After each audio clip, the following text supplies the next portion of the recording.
just trying this out. So for people that are watching this later, I'm just trying out my new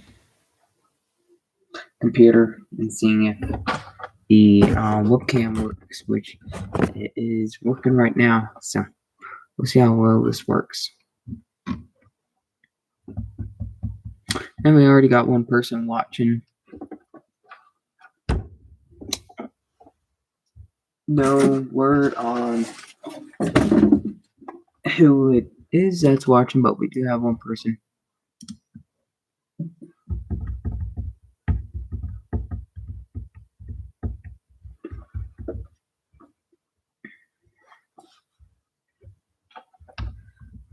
I'll kind of wait for some more people to show up, so maybe we can actually turn this into something.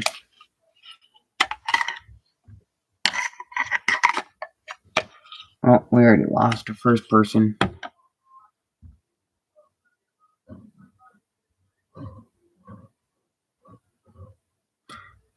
And this is also just kind of a test to, see what goes on.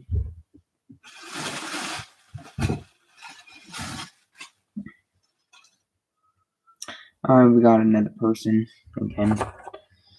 I need to try to figure out how to share my screen because, there's some stuff that, is kind of fun to show the screen or, what I'm looking at. Because right now I'm working on designing a toolbox hutch for a 44-inch US General box. And, trying to build it economically so that, you're not dumping a bunch of money onto, a toolbox hutch. So you're not building like a toolbox hutch that's worth more than the actual toolbox you're putting it on, because that's a little ridiculous. Because what I'm actually looking for is, I have a 44-inch US General toolbox, the bottom cart, and I want to put a hutch on there, but I've, looked up hutches online to try to find and figure out, what I could actually put on there that would work nicely. And I mean, the cheapest hutch that I found was like $800 that would fit on there, and it just, there's others for like $2,000, and it's just like when you only pay like I bought my toolbox on sale. I think I got it for like $450, maybe $460. Regularly $500. I'm not going to be paying $800 for a toolbox hutch because it's worth more than my toolbox when all it really does is has a door that folds down to block some of the larger tools that you have in like your computer and some of the books, and that's a little ridiculous. So I've been playing around with the idea of building my own. I know the greasy shop rag actually made one, or he made one for his toolbox, which is pretty cool. See if I can find it.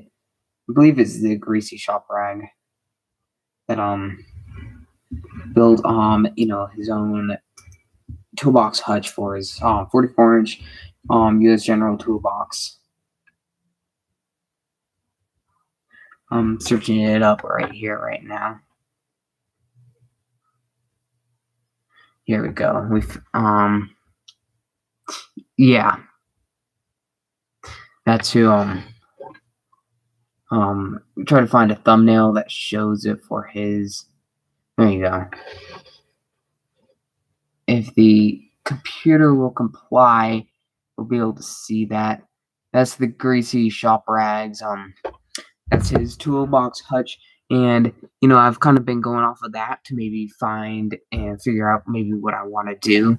But I was pricing it out, and I'm going to need about actually 40 feet of metal because I want to build it about 44 inches long, 30 inches high, because I don't want to be cramped because then the hutch is just useless. and I'm not going to really utilize it. So if I build it too cramped, then yeah, I'm not going to use it. So I want to build it about 30 inches high. Find where my tape measure went.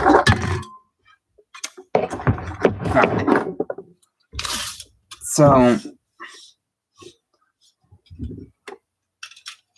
that's about 30 inches tall. I mean, it'll give you, plenty of room. And then, I want to be building it probably out of like, pretty thin walls, probably 614 at most, probably 16 gauge, 1 inch square tube. So you're looking at that.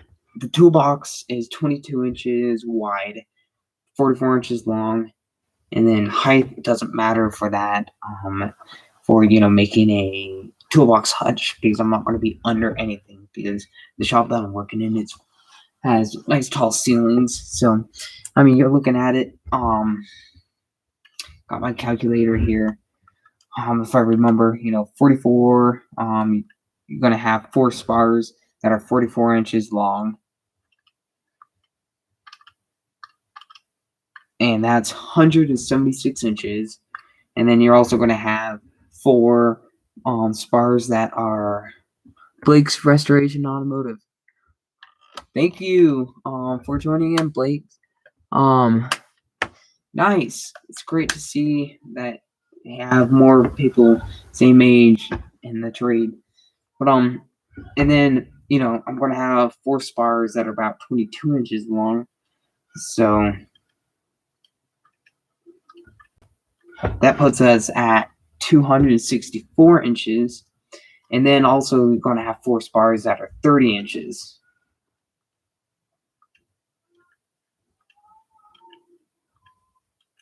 So that's 384 inches. And, divide that by 12 to give, about how many feet. So that's about 384 inches is exactly 32 feet. And, you always buy extra. So it'd be probably 30, like 5 or 40 feet would be, what I'd want to get. And, it's kind of hard to go buy metal because I don't have my driver's license yet. And, trying to get it.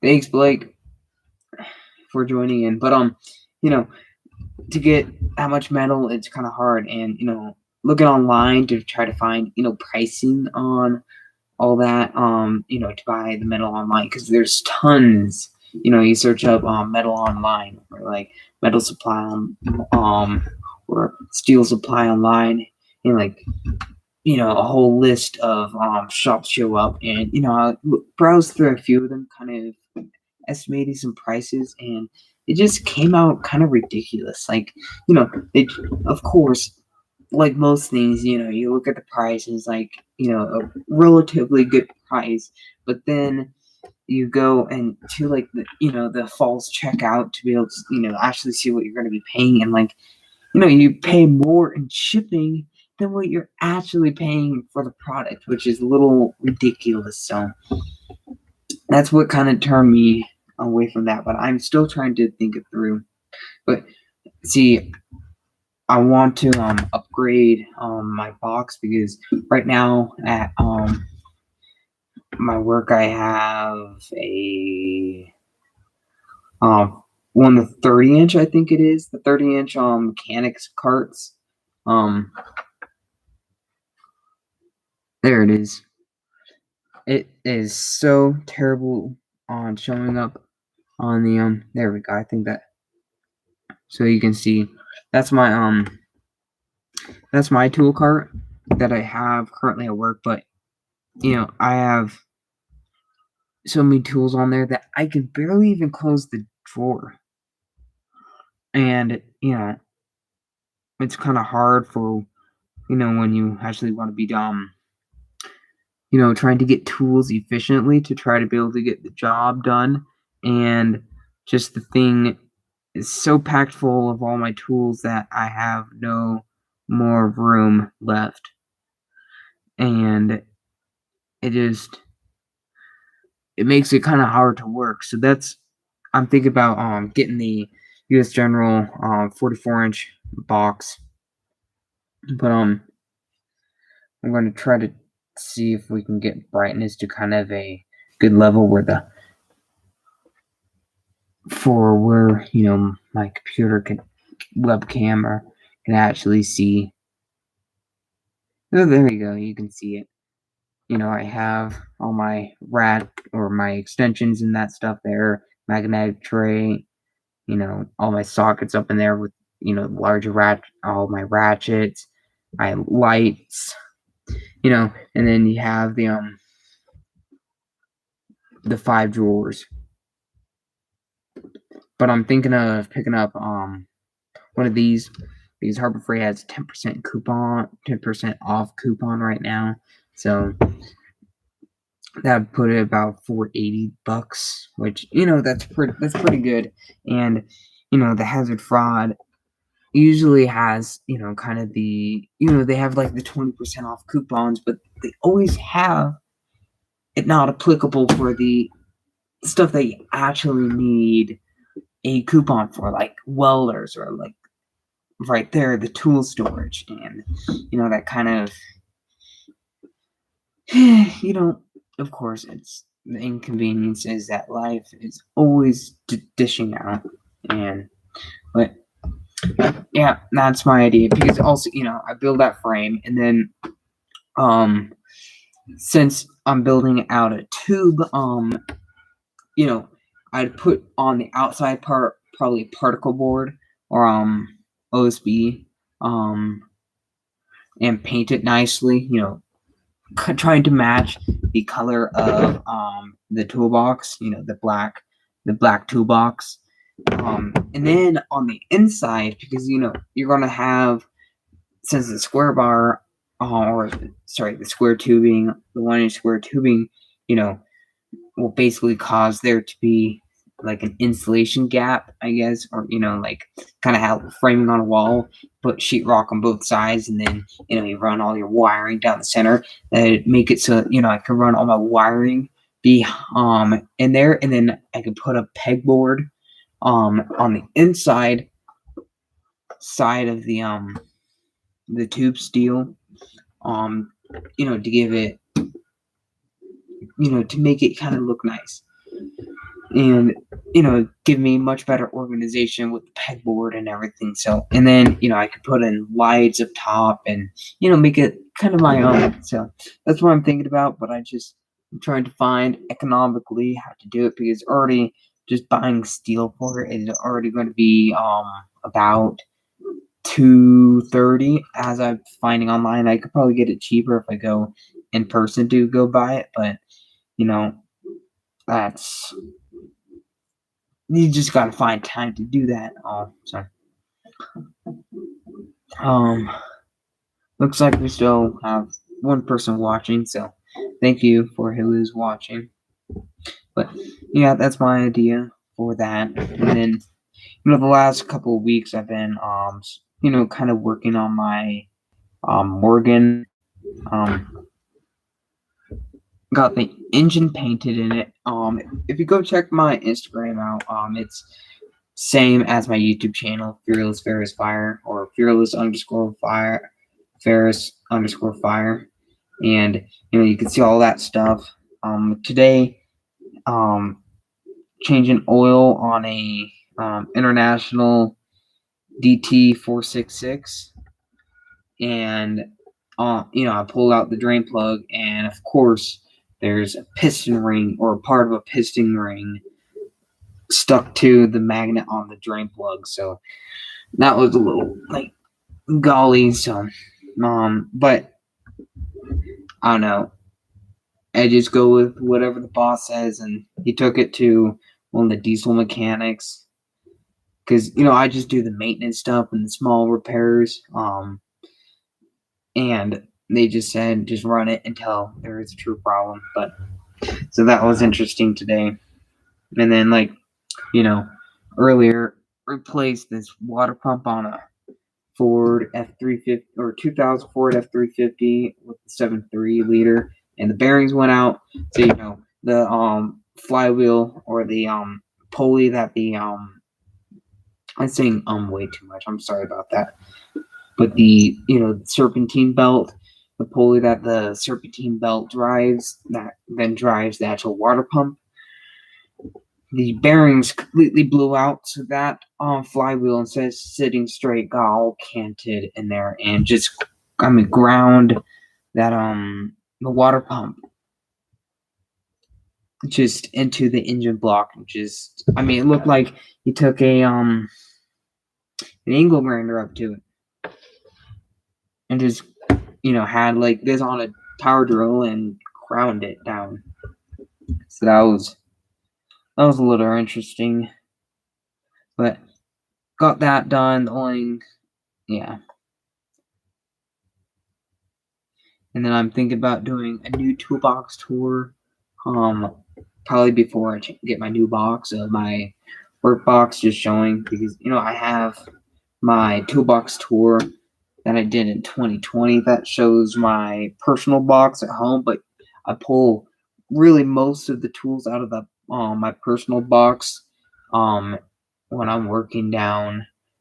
When I'm working, I pull most of my tools out there because I don't quite have the budget to get duplicates of everything yet. I have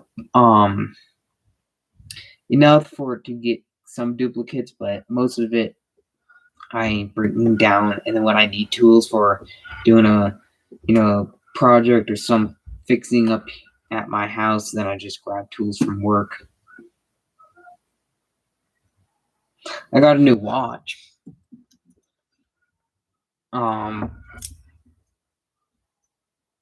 Paid $95 actually. $95 for this.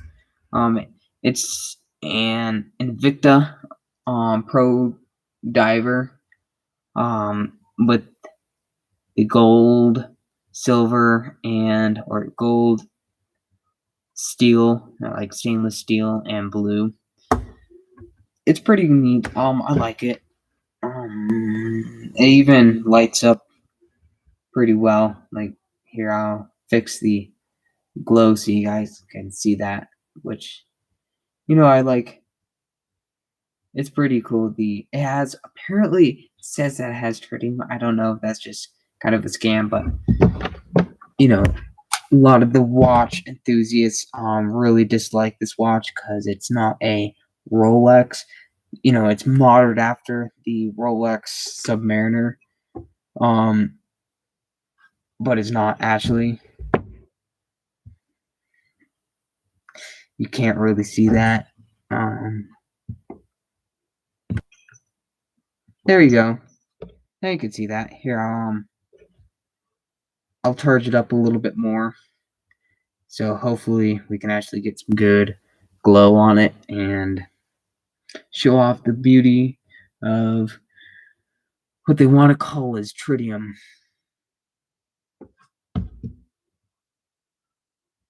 Yeah, there you go. You can see that. Pretty.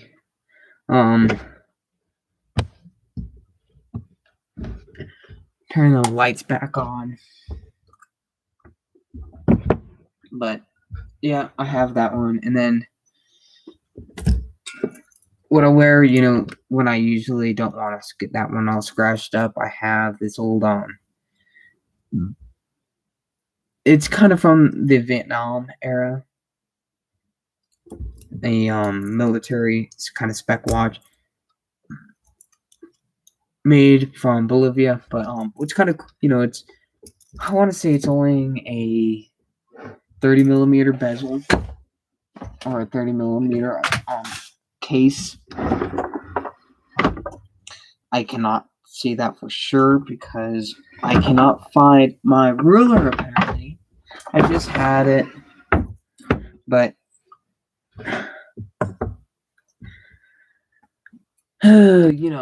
things just like a 10 millimeter socket, they just are always disappearing. There it is. Of course, when you start complaining, it somehow shows up. But this one only has a, yeah, it's like a 35 millimeter case on it, while this Invicta Pro Dive I have is a 40 millimeter case. And then, you know, you add on the crown, and it's basically a 45 millimeter, which, you know, it actually fits my arm quite well. It probably much bigger, probably going above 45 millimeter would be a little too big.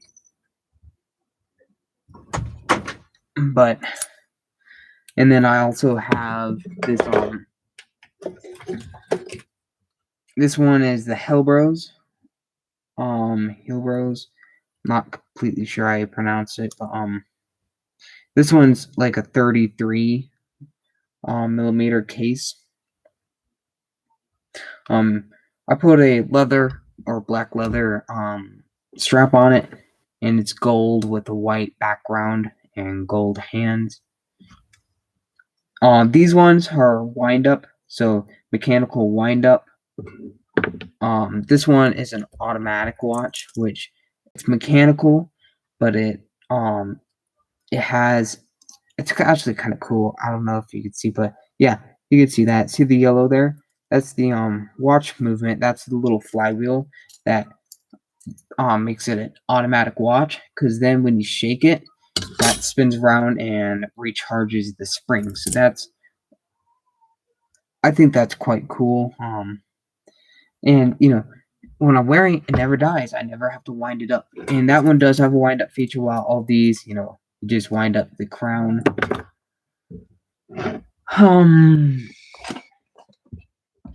I also, you know, for when I'm at work, I have a G-Shock. Let me see if I can find it.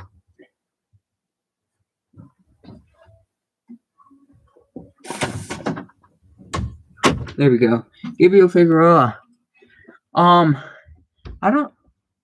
wouldn't call myself a watch collector. I only have like 5. Well, now that kind of sounds like I am a watch collector, but I just like watches. I mean, a lot of guys like watches, but I don't necessarily. I'm not a collector of watches, but you know, it's just like going on the tool truck. You see a tool that you like, and well, you know, that kind of gets added to your cart, and your wallet gets dropped on the ground. But how's that? I don't really collect watches, but you know, I think they're cool, and so I pick out the ones I like. But this is my G-Shock that I wear at work, and you know, for the things that would break the other ones. I'm not sure what model I mean, I could read off the model number, but it doesn't really matter. But you know, I like the lume on it because it's kind of nice and bright, as you can see. Keeps time quite well. I scratched the life out of the glass because this is just the mineral glass. All right, Gabe. See, my name is also Gabe, so, or Gabriel. So, Gabe to Gabe sounds good. And then I also have a swatch. This one, well, funny story with this, you know. One of my I have a friend that lives in Switzerland, and you know, she gave me a swatch, or I got a swatch for a gift, and I was really, really sad because it fell off my arm and got ran over by my dad. I don't know how it fell off my arm, but so I got this one as a replacement, and you hear it, it's a pretty slow movement, but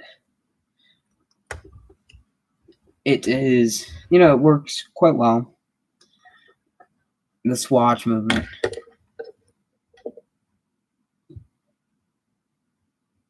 Yeah, I mean, that's why I don't try to wear.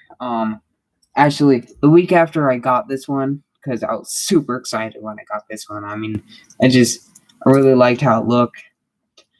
I was coming back inside from doing something on my Morgan, and I tripped on the concrete. Just being the klutz because I was tired and everything. Fell on the concrete. And then yeah, fell on the concrete, and then we had our bars that hold up our awning over a porch smacked by just ran into that bar after it tripped, and then caught the watch on the top of my arm, caught a box that was also sitting on the porch there, and ripped the watch movement from the watch from the band. So I straightened out the pins and put it back together. But that really kind of made me sad. But I've only busted like 3 watches. They were G-Shocks and just doing stupid stuff. But actually, funny story with this one. I was at summer camp, and again, somehow the watch fell off my wrist, and it got knocked off and sunk to the bottom of the lake. And this was not some clear Lake Tahoe blue lake. This was some kind of, it wasn't quite dirty, but it had a bunch of weeds on the bottom of a pond, or it was a lake. But so the lifeguard at that summer camp had not scuba gear, snorkeling gear, and he was only able to see the watch because it had this shiny gold buckle. So that was kind of funny, and kind of happy to hear, because I like a little bit of flash, but not too much. This camp was up in Orville, California.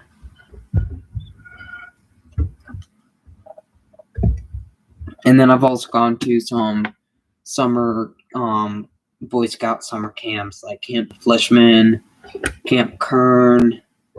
I've gone to Sea Base, which is a high adventure Boy Scout camp down in Florida.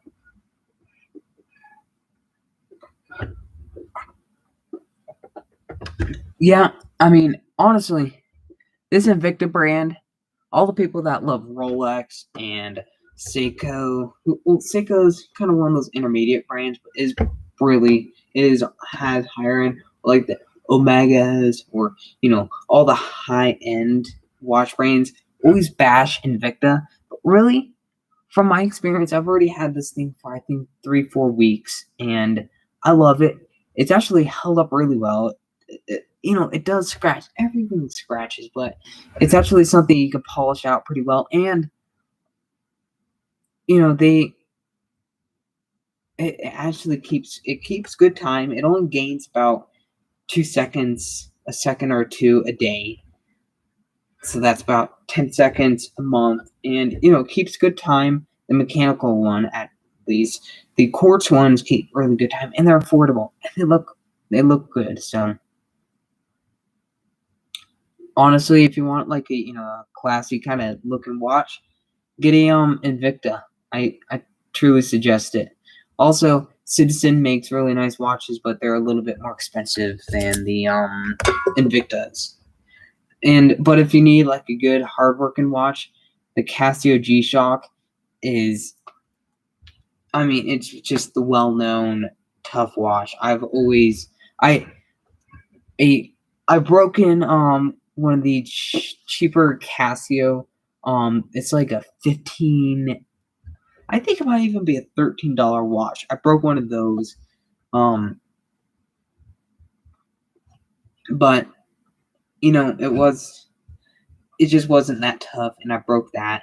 And then I've broken but don't buy watches off of Amazon. Just saying that, because I bought me and my dad both bought G-Shocks off of Amazon, and mine I think might have been a scam. It may not have, but I actually somehow lost that watch at a summer camp. Actually, funny thing, we've already been talking about that.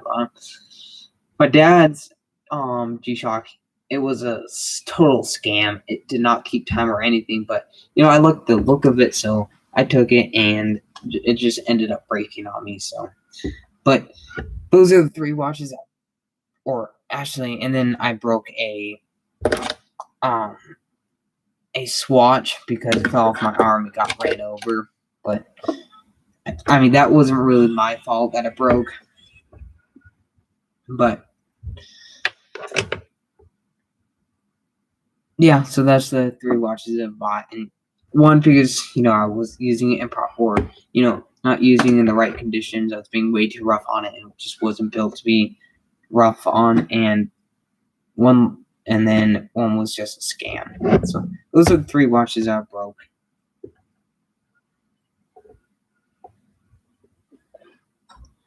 Yeah, just checking a text message.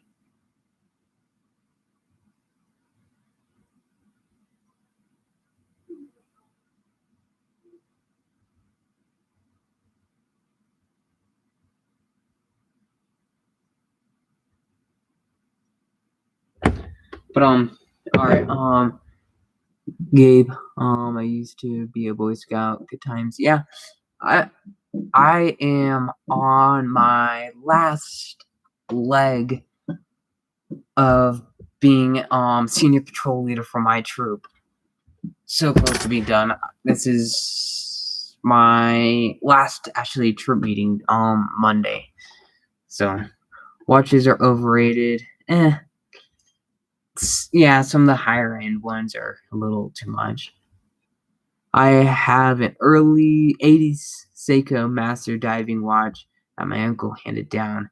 Yeah, those are freaking awesome. The Seikos, they're really good quality Japanese movement watches. Yeah, I really like Seikos. I don't have any personally. I actually want to save up for one. I just kept on going on. I'm sorry, but yeah, I want to save up for one. It's a chronograph, so it has the watch movement and then also has that kind of stopwatch function of it. And I want to get one of those, but what's also kind of cool about it is it's solar powered, so the light enters the watch face and somehow charges the battery. I'm not completely sure because I haven't looked into how it actually works, but I know that light comes in and charges it. But it also has a compass on the bezel, on the inside of the bezel. In fact, it just looked really cool, but it's quite expensive. It's about $300. But it's kind of one of those like you don't have anything I'm saving up for, then yeah. Oh, yeah, welding with a watch. I've actually set this down, welded, and splatter came onto it, and I was super lucky it did not crack. But yeah, I broke a watch and I actually broke a phone screen doing that. I set down my phone, not thinking about it, started welding, all the splatter came off and shattered the screen from the heat differential. Yeah, I was one from the Navy.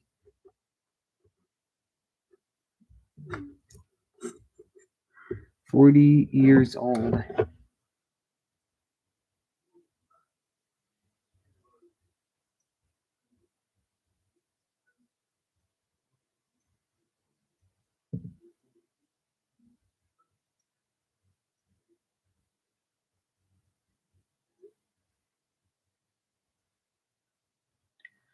40 years, yeah, from the 80s, I'd be 40 years old.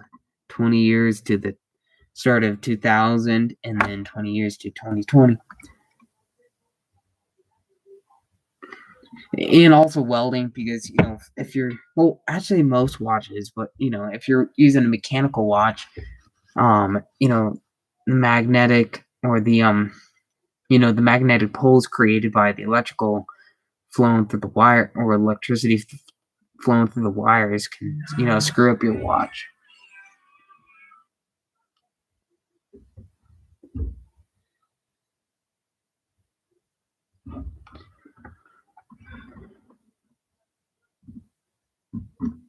Yes, That'd make it fit 70s. Well, it's a Seiko Navy watch. Yeah.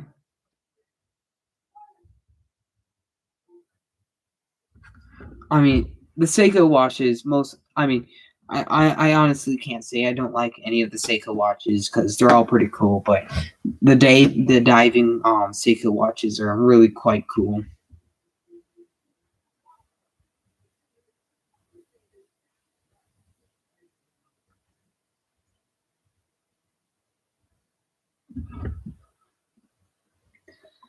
And then, I also have he was a sub captain. That is just sweet. Is it Amos or Amos? I don't want to keep pronouncing your name wrong, so then you tell me how to correctly pronounce your name, then I won't be messing it up anymore. But I also have this little it's kind of supposed to look like it's engraved. You can kind of make that out. Pretty simple movement look, but it hasn't run for the entire. I think I bought it for $15 at a little store, and I haven't even gotten a battery for it. It's just kind of been something that I've always kind of looked at, and because it was kind of a good memory. No, it's pop metal. A little bit of the silver's worn off, and showing the copper underlayer, so it's not true copper. But and then I also have another pocket watch I'll show in a second.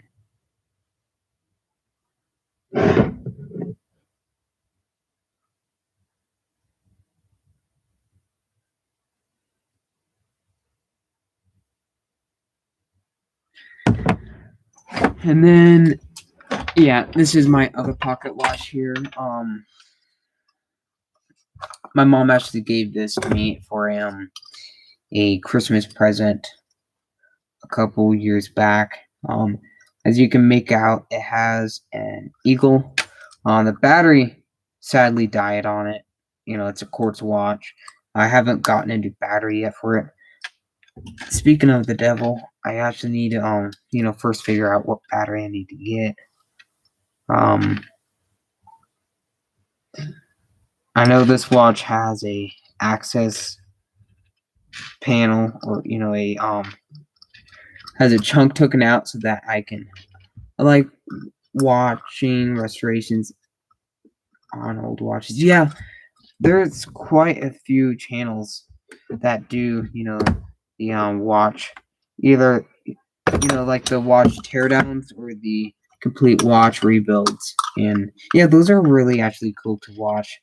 They show some quite interesting stuff, and it is so amazing, just the people, the true old watchsmiths, and just how fine everything is on there. It really makes you. It truly is amazing, and to know that like the mechanical watch has been around almost longer than the automobile. It's it's kind of interesting to think about.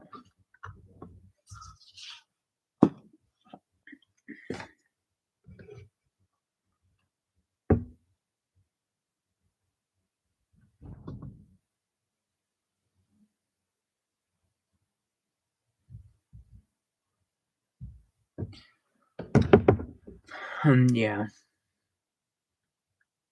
And then I picked up a new Leatherman the other day.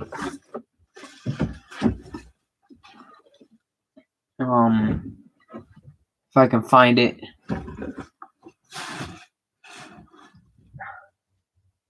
I hate when you set stuff down and you can't end up finding it again for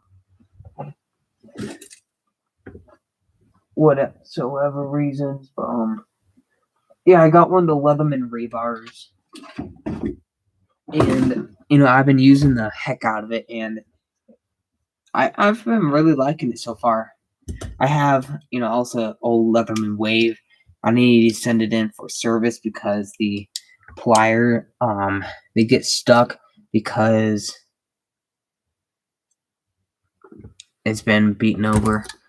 Mechanical watch has been hundreds of years before. Yeah. Neat tools. Yeah. Really cool. Quite interesting tools that they use. I mean, it's really trying to scoot up my chair a little closer to my desk. But it's really interesting to see all the different tools that all the different trades use. Like how the automotive trade uses their set of tools, and just has so many tools. I mean, you look at some of these guys' toolboxes are like 84 inches long with their side lockers, with the double stack, just everything.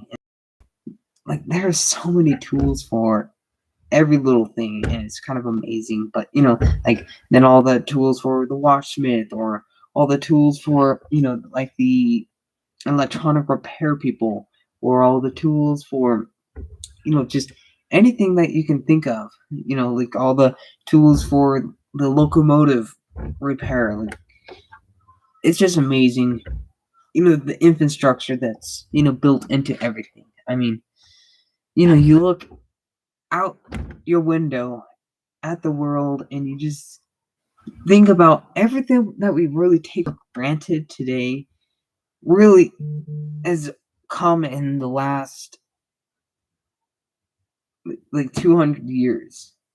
And it's really crazy to think how we've really progressed this far and so quickly after really when we start getting into the Industrial Revolution, everything started going really crazy.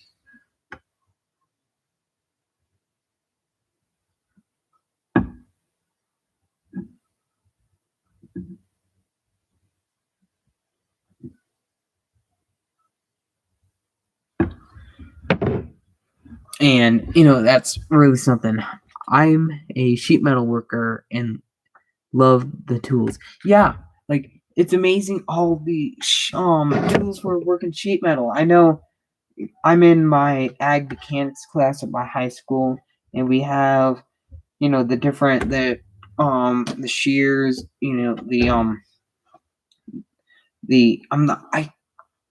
Gabe, you can tell me. I just can't remember the name, but like the brake shear, or we have the brake presses, and the benders and all that stuff. But it's just really interesting to see all the different tools, like all the different hammers that you guys use. I know you have the rollers. Yeah. Electric motor mechanic. Oh, that's quite interesting. Electric motors, those are really, like, they're simple in idea, but I mean, it's amazing really how complicated everything gets when you put an engineer on it. I mean, just the evolution of all that kind of stuff is really quite crazy. Gabe, what do you mainly work on? Do you work on DC or AC motors? Or like what size motors as well? Because I mean, if you're like working on hobby motors, or if you're working, on true industrial motors, makes me wonder. Yeah, the next evolution is the rise. I mean, yeah. I mean, you look at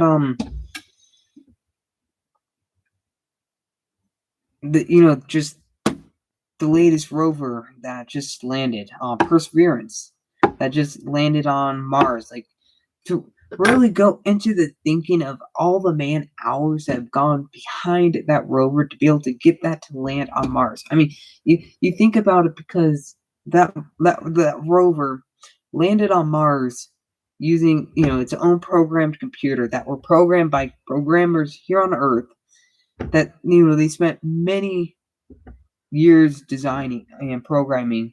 Thank you for joining in, Amos. Thanks for, really appreciate you joining in. But you think about just all the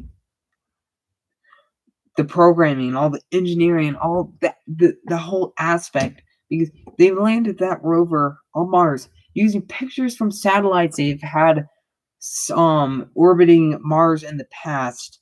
These pictures from those satellites, to be able to then pair it with, to be able to, so that the rover is programmed to be able to compare and contrast from the pictures that it's got from the satellites, to then compare it to the actual live feed coming off of the rover, looking at the surface, to be able to figure out where it needs, to land on Mars. I mean, just the program, just everything about that is just completely, I mean, it's almost mind-boggling. Oh, rewinding the coils. That is quite, that's special work. I mean, you must be really fast at winding those coils, because I know I've winded a coil, for doing a little DC motor for a science class, and that took me forever just to wind even one of the, because I did 3-coil motor, but no, 4-coil motor, but yeah, that is just nuts to rewinding all the coils. And that takes quite skill as well, yeah. So that's quite impressive, Gabe.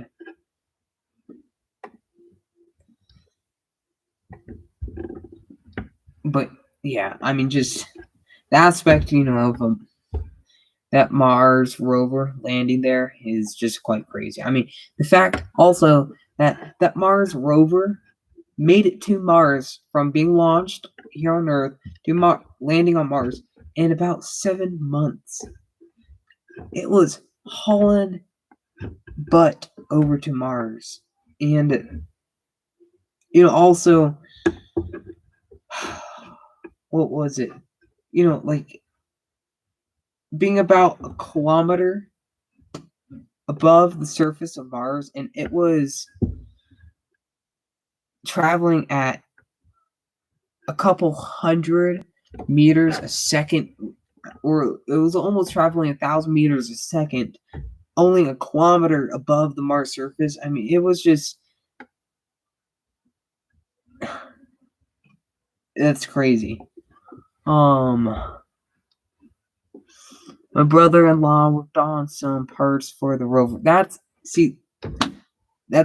crazy. I mean, I can't imagine what your brother-in-law, was feeling when, he heard, the words of touchdown confirmed. I mean, he probably put quite a bit of time into designing or making those parts for that rover, and to hear the fact that that some of his parts, he spent a little bit of his, or probably not a little bit, but he probably spent quite a bit of time making and designing and working on those parts, and to know that something just think about something that you had your hand touched on that is now sitting on the Martian surface. That is that's incredible and such a special feeling. So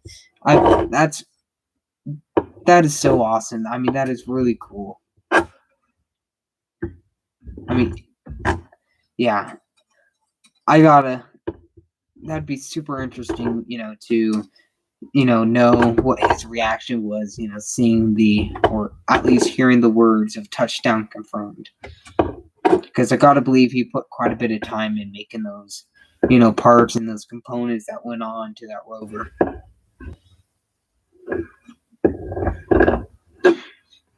And I mean, also what's crazy about that rover is,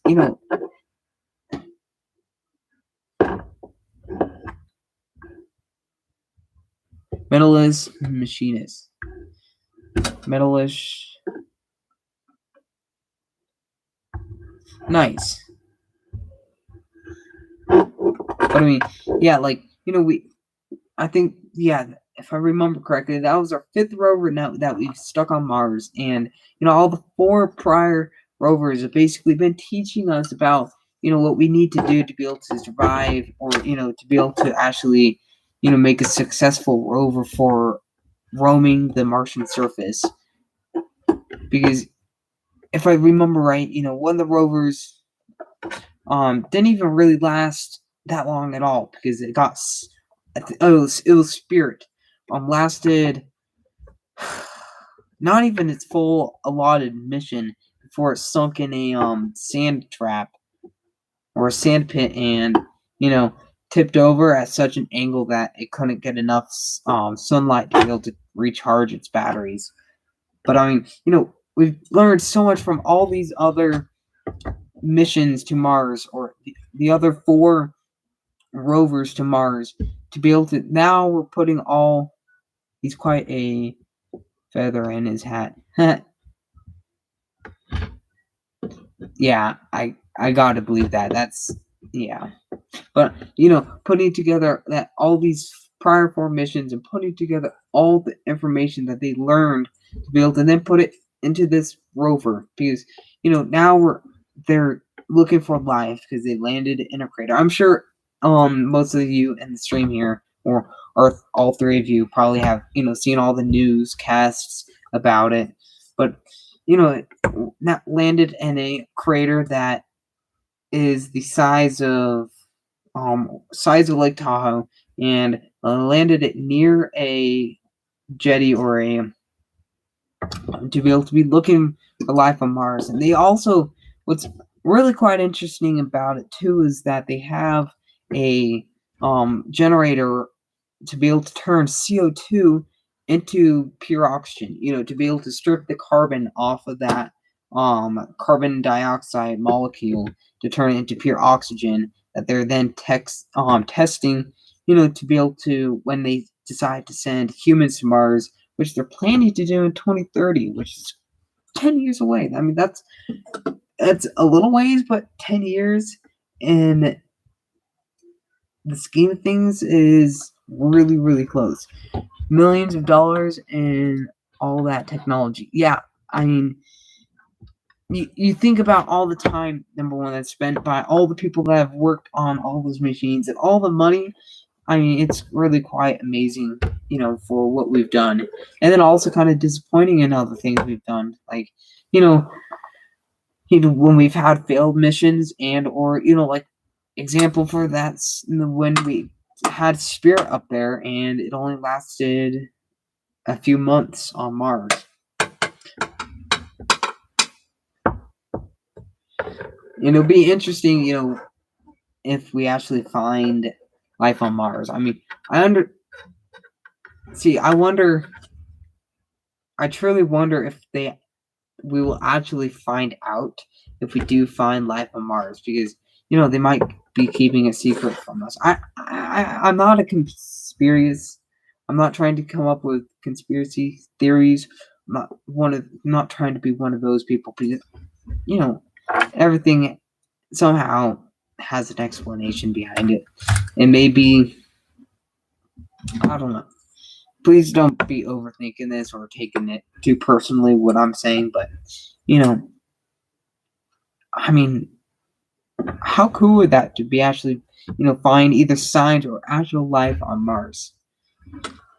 And yeah, the biggest thing is I just wonder if we'd actually find out, or how long it'd take us to find out. Kind of like that, the airstrike that was on start packing your bags. Yeah, I don't plan to go on Mars. I kind of like it here on Earth.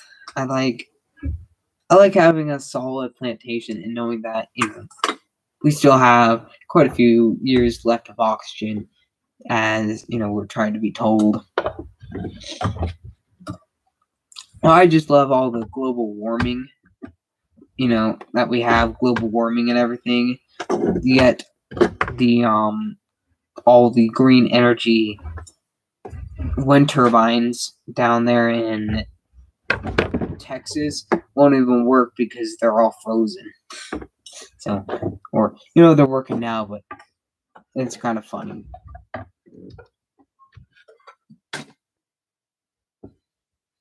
I'm going to need workers. Yeah.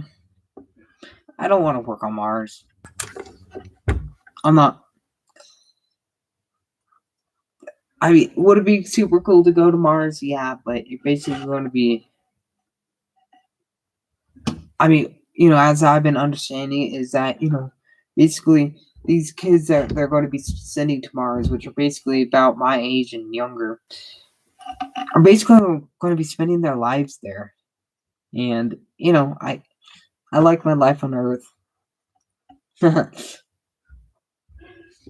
and I'm not. I don't know. That's not something I feel like throwing away because I have kind of everything set up here. And I don't know if they want me on Mars. I'd probably bring too many tools. Probably cause the craft to crash. You'll need your 1/4-inch ratchet to go to sleep at night. The snap-on 1/4-inch ratchet.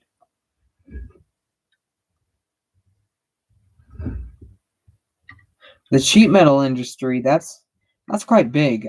I know we had a neighbor for a little while that did sheet metal, and he helped us out doing some 8 billion, close to 8 billion. What is it, like 7.6, or is it 7.7 billion right now? I don't know. Actually, should search that up so I'm not telling false information.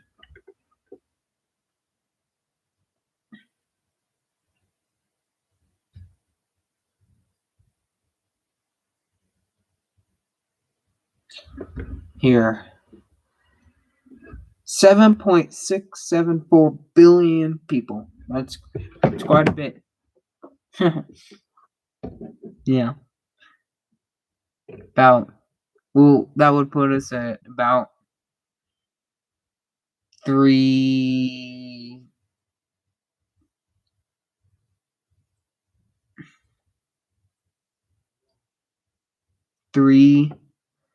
330 million people about until we reach that 8 billion people milestone.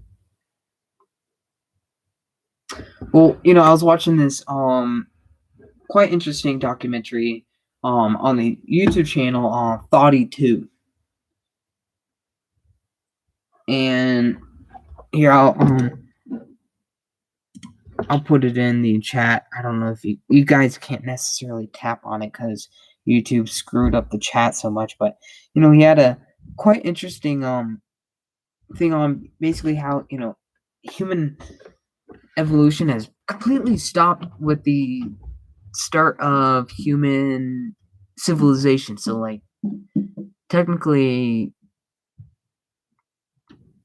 that would be Mesopotamia, which would be our first human civilization, and past that we've been civilized technically, and how basically we've stopped evolving and getting rid of the bad genes, and that's why there's some unintelligent people, which I don't want to ever be calling people unintelligent, because honestly, I wish everyone was super smart and everyone had a good shot at life and everything was great for everyone.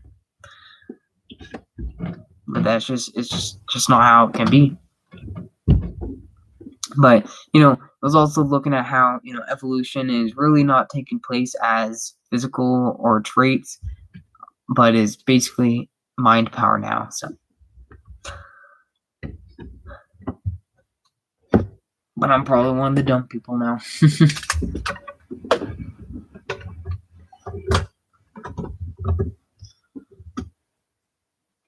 Yeah, that's actually interesting, Gabriel. I wonder. I do actually. That's a good question. I wonder how they figure out how many people are living in the world.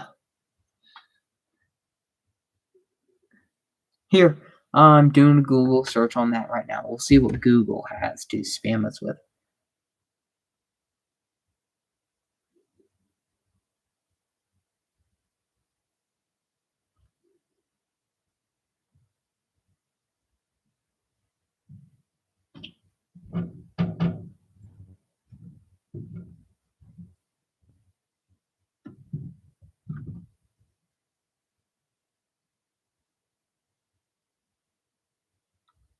It's also estimated that there are 4 babies.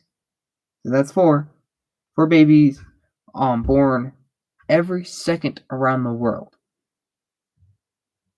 4, 4, 4, 4, 4, 4, 4.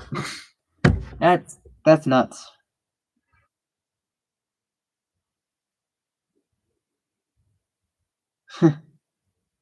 All right, let's see. United Nations Population Division, so UNPD, keeps track of the world population projects that will hit 7 billion. All right, this is 2011. Italy. There is no way to exactly know how many people are alive at any given moment. The true date that humanity's ranks will surpass 7 billion will come on at least a month before October 31st. How did they make it? Mind-boggling array data. According to chief analysis in the UNPD, is population estimate relies on fertility, mortality, and migration information gathered by government censuses. What city are you in, Gabe? Oh, you're in Tuscan, Arizona, right? I'm up in Nevada, Reno, Nevada.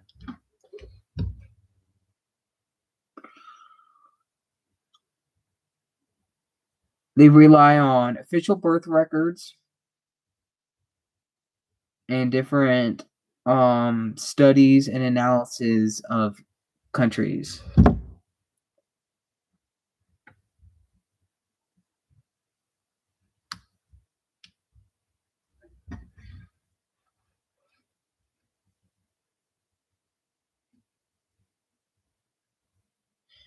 Yeah. So basically, that 7.6 billion number of people alive on Earth is really just an estimate because they really don't know how to measure the amount of people on Earth. So that's another mind-boggling thing. I mean, we're able to understand that light travels faster near gravity than it travels slower in open space. It travels faster in gravity, but we don't know how to accurately measure the Earth's population. I don't know. I don't know what else to say. I mean,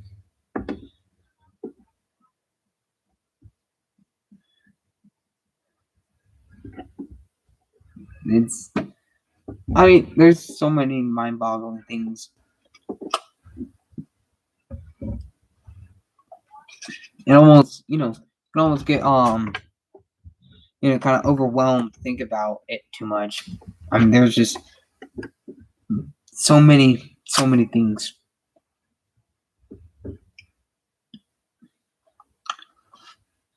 It's 8:17. Probably gonna wrap this up around 8:20, everyone. So thank you, Gabriel. You've really been here the entire time. I know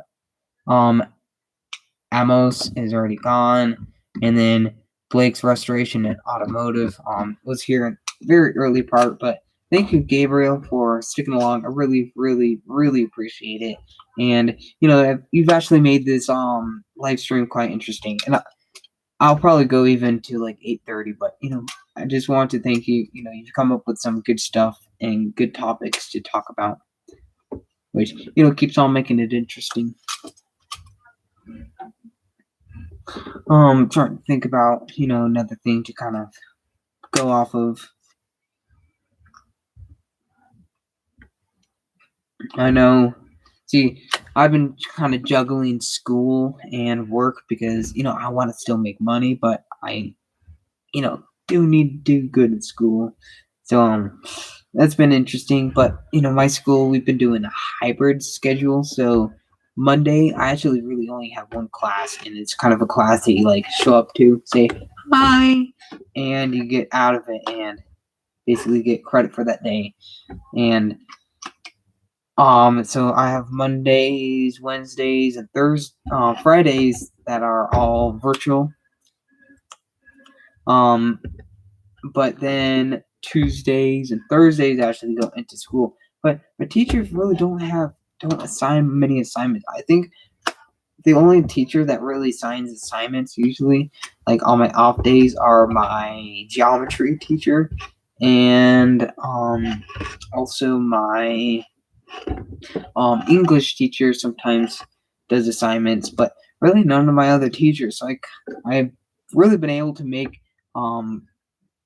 able to go to work 3 days a week, which Monday, Wednesday, and Friday, been able to keep on rolling in the money. Yeah, thank you, Gabriel. Really, Gabe, whatever you prefer. I do enjoy talking. I mean, we've already been going for an hour and 6 minutes. That's pretty incredible. I'll probably go to 8:30 if that works for everyone. But yeah, so that's how I've been making my weeks go. I've been right now I'm saving up for a wrench set, Tekton wrench set. I want to buy the wrenches from 7/8 all the way up to 2-inch because I do not have those, and I deal with a lot of hydraulics and large stuff like that because I have 3/4 inch drive sockets that go from 3/4 inch all the way up to 2-inch sockets, but I need to get wrenches in that for doing hydraulics and stuff like that.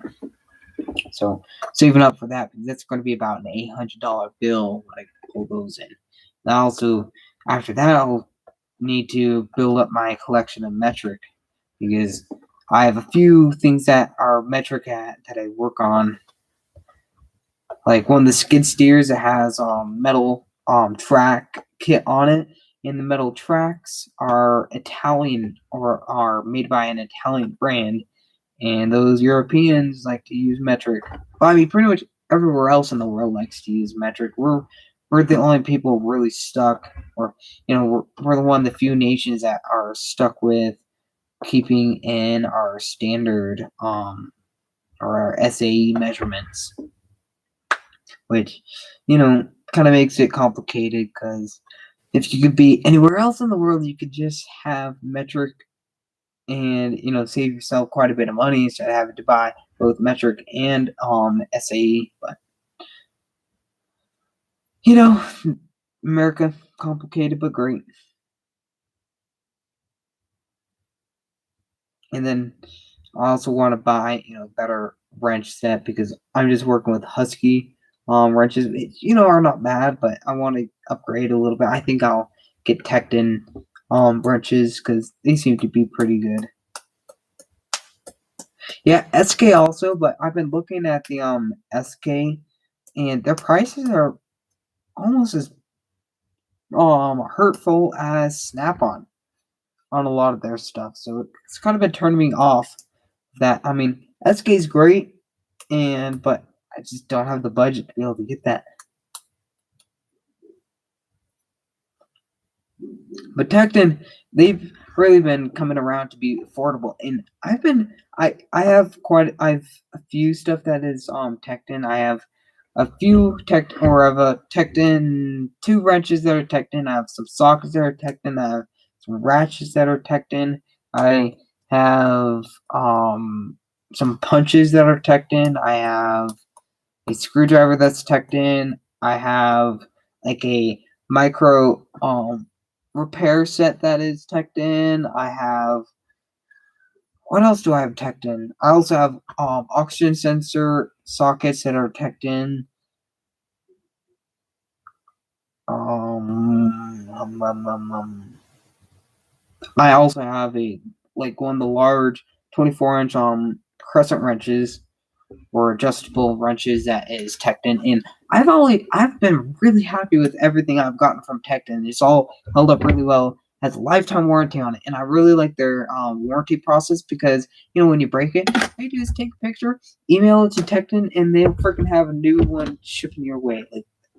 I mean, that is just awesome. There's no waiting for the tool truck guy to show up, but shipping does take a little while, but I mean, they really do have it pretty efficient. I like the imperial sizes. I hope it stays for a long time. Yeah, I mean, imperial sizes are nice, but I mean, honestly, also metric is pretty nice because immediately you don't have to think at all. 12 is bigger than, or 12 is bigger than 11, or 12 is bigger than 10. I'm buying Snap-on, just the sizes I need. Yeah, I've been thinking about doing that, but I don't know. I don't feel that I need Snap-on yet, and I don't have a, I don't get paid enough to be able to really afford Snap-on yet. But I mean, everything I been getting from Tekton has been seeming to work just fine for what I've been doing. Look for used tools. Yeah, that's what I really do like to use. Like I have inch and inch and eighth of my larger wrenches that I got them from a estate sale, and you look at garage sales and all that, and on Craigslist, and I've gotten a few bit of my tools actually from looking for the used stuff.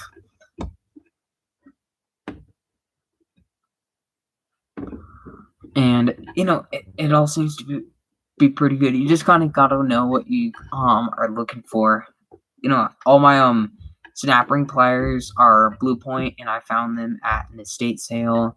I have the Blue Point spark plug boot polar pliers, and those things are really, actually, I freaking love those things because you're not breaking. I don't break as many spark plug wires anymore as I used to with those.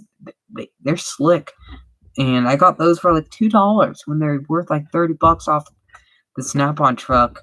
Of course, probably on retail out there would be about $20, in the condition I got them for, but I got them for $2. I mean, you can't really beat that. But yeah, looking for used tools is some of the best bet. But also, you got to think about it is you aren't buying any new tools, and how you put in more than how they're going to be any used tools. So I try to kind of go in between the two because used tools are nice, and then new tools are nice.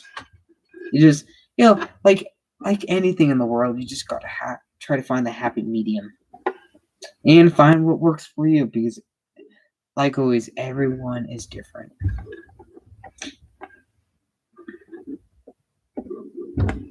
Everyone has different needs. Everyone has different likes. Everyone has different tastes. Everyone, again, it's just everyone's different.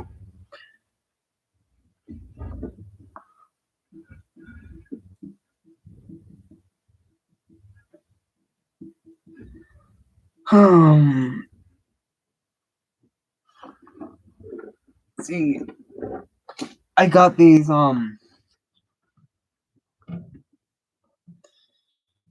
these are the SAS, or the Dermalite gloves from Lots of Money Buying Good Tools. Yeah, I mean, Good Tools is always worth it. I have a few things from Harbor Freight. I know I have my toolbox from Harbor Freight. That's just because, again, I don't have the budget to be able to buy like the Icon stuff, which is a little bit more expensive, or the Snap-on, or all the stuff above that. But I've been really finding that the Harbor Freight is really not that bad. Oh, Japanese tools. Yeah, they are amazing. But you also pay a premium for a lot of them. I mean, I can't remember, the really high-end Japanese tool line, which is basically Japan's Snap-on.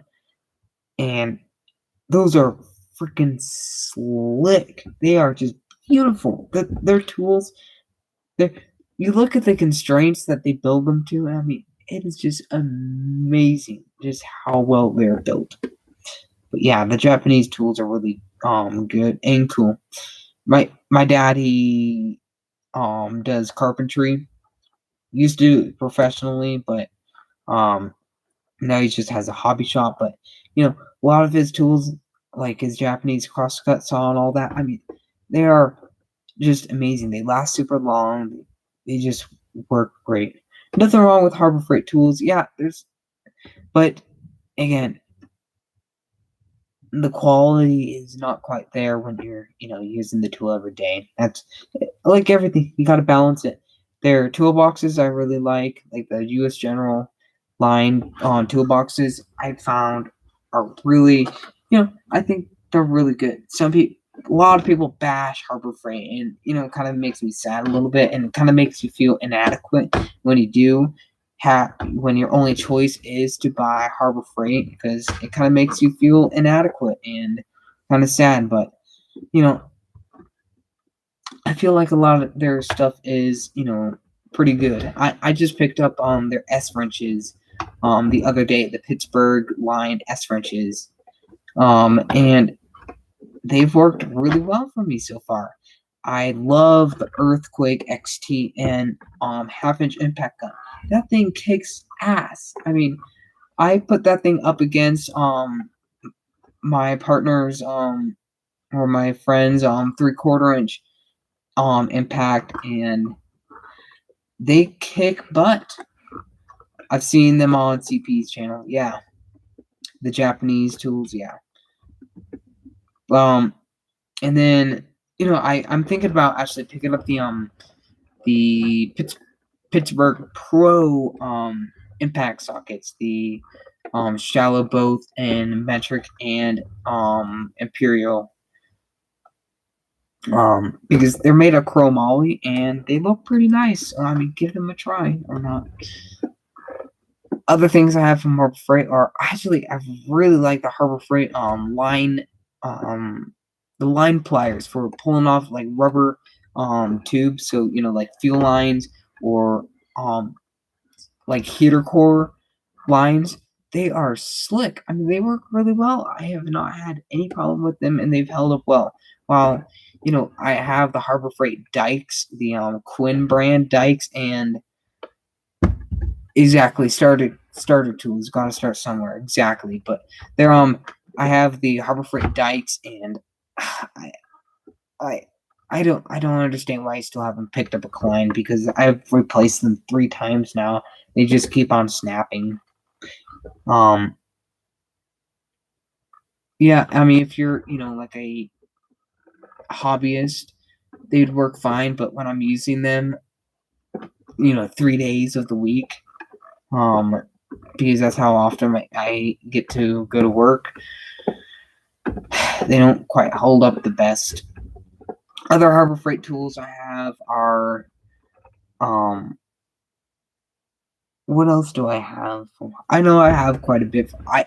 I honestly really like the magnetic trays from Harbor Freight. They work really quite well.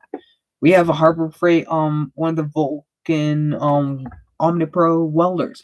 That thing kicks butt. You're not going to be welding a pipeline with it, but I mean that's not what it's built for. But it welds really nice welds. I mean, it makes flux core look really pretty. So no problem with that there. Other stuff I have from Harbor Freight is, I have some of the picks.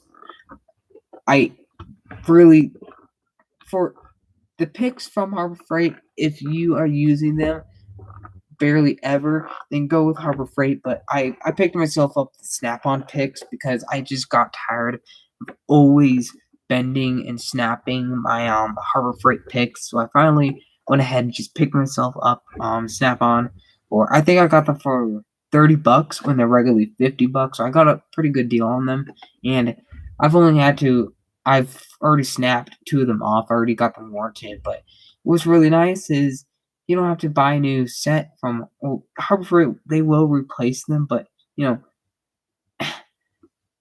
that's kind of the hassle. While you can just have the Snap-on guy show up and he plucks out your old ones and puts them new one in the handles, and they just last a lot longer. Other stuff I have from Harbor Freight. I have a socket set from Harbor Freight that I keep on like my ATV and that kind of stuff. trying to think what else I have. Oh, I have the wheel filter cups I have from Harbor Freight. They work well. I have the stubby combination wrenches from Harbor Freight, both in metric and standard. They fit just fine. I have the line wrenches or the flare nut wrenches from Harbor Freight. Those have really worked well. I know people want to say the Snap-on is very best and that's what you have to go with, but I have found when I have a dirty nut that I'm having to try to pull off, and it's dirty, I have to clean the dirt off to be able to get the wrench to fit on it because they're that good of specs. I have the SA metric Allen wrenches from Harbor Freight for a long time. See, that one is where I have to go the other direction. I have the Allen wrenches from, or the Allen key, the L keys from both Harbor Freight and Home Depot, so the Husky brand, and I've broke all of them. So I finally just fessed up and went and bought the Snap-on both metric and standard L keys, and I haven't had a problem with them yet. But the Harbor Freight and the the Husky, just the cheaper Chinese ones, I had just the worst of luck. I was snapping them off and rounding them off left and right. They just did not hold up at all. I have plenty of their tools. Yeah.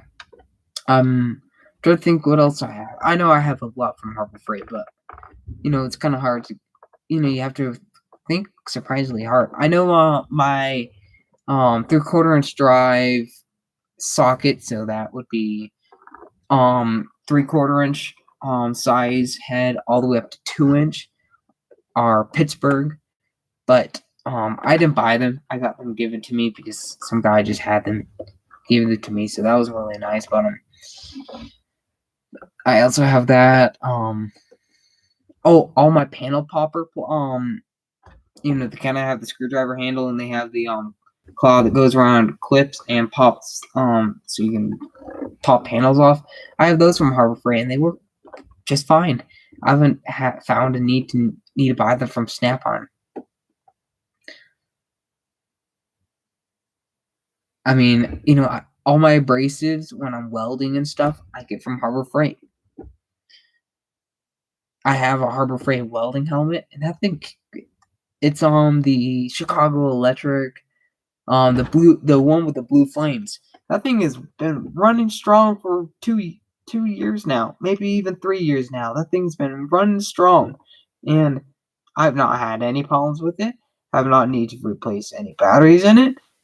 I've only had to replace the very front plastic sheet that goes in front of the actual auto darkening panel, which you don't want to be messing up. So they have the plastic panels that go in front of that, and yeah, that's the only thing I've had to replace. I pulled off the blue flames to put on my own decals because that's what I wanted to do, but it's held up super well. I've not had to do anything to it besides just replace that front front watch that front plastic piece because it just gets beat up from being thrown in bags and stuff, and from welding. The fumes eat it up, and all the slag bouncing back on there burns little splotches in it and makes it hard to see. But yeah, it works real well.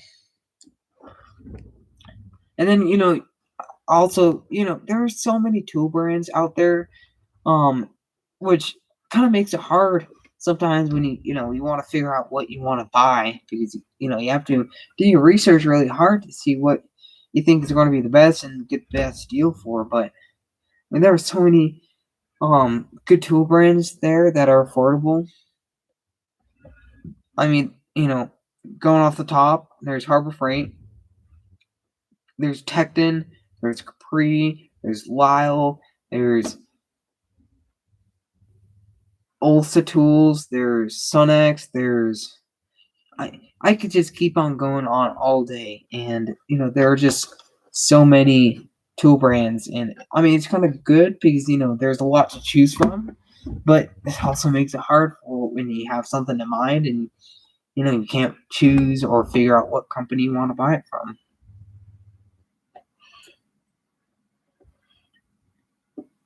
Yeah, I mean the prices on them, you can't beat it from Harbor Freight. I got mine for completely free. All I had to do is I went and I bought a inch and 5/16 socket from Tekton because that was a socket that was missing from the set when I got it for free. But I mean, $40 I think is what they're selling for. You absolutely cannot beat that.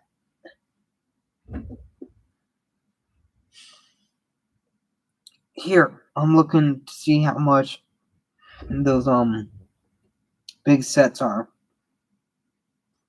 If my phone will load.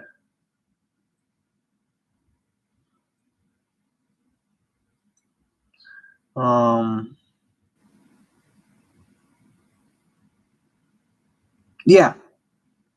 Sorry, it's not $40, it's $70, but still, 3/4 inch drive, SA jumbo socket set, 20 pieces, $69.99.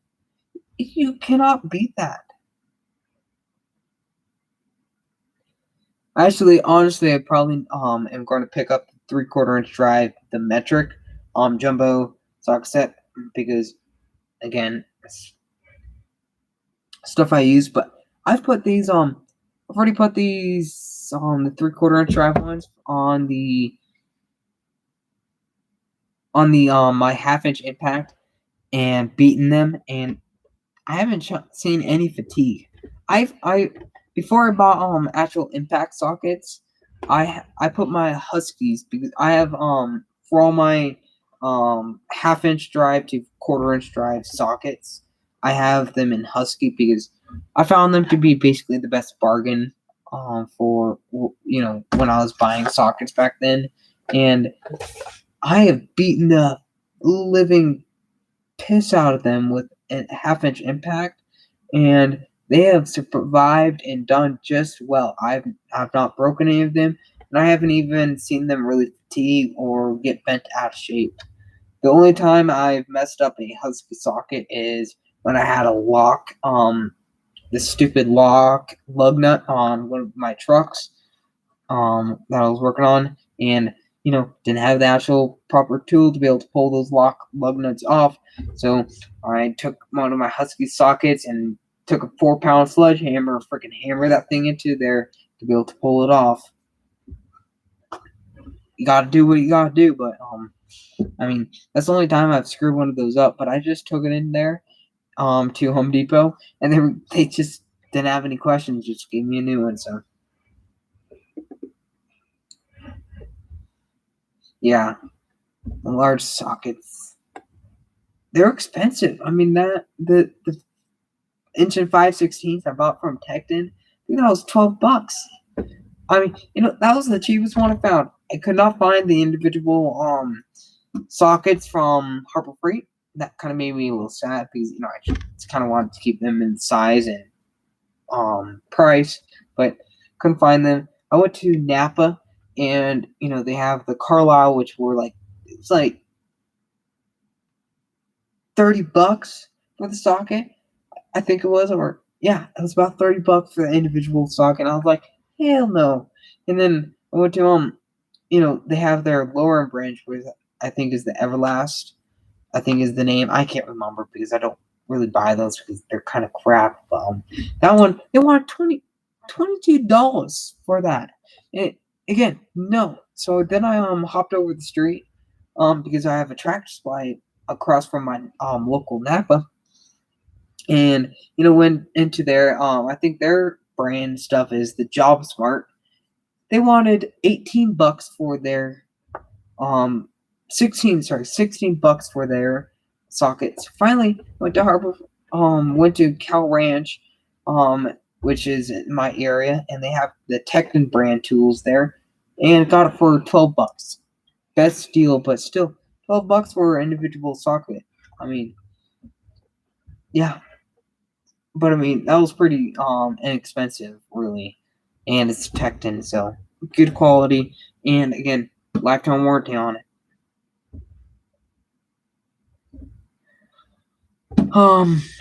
If you have nothing else to say, I think I'm going to wrap it up now. I've been going at it already for an hour and 30 minutes. So, again, thank you, Gabe, so much for joining in, and for everyone that's been watching.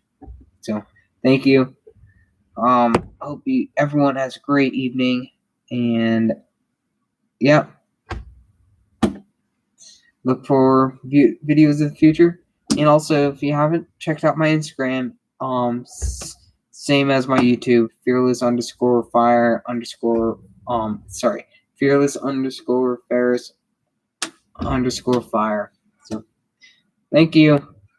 Really appreciate everyone watching, and I had a really good conversation. Really enjoyed it, and you really came up with great things to talk about, Gabe. So, thank you, and see y'all next time.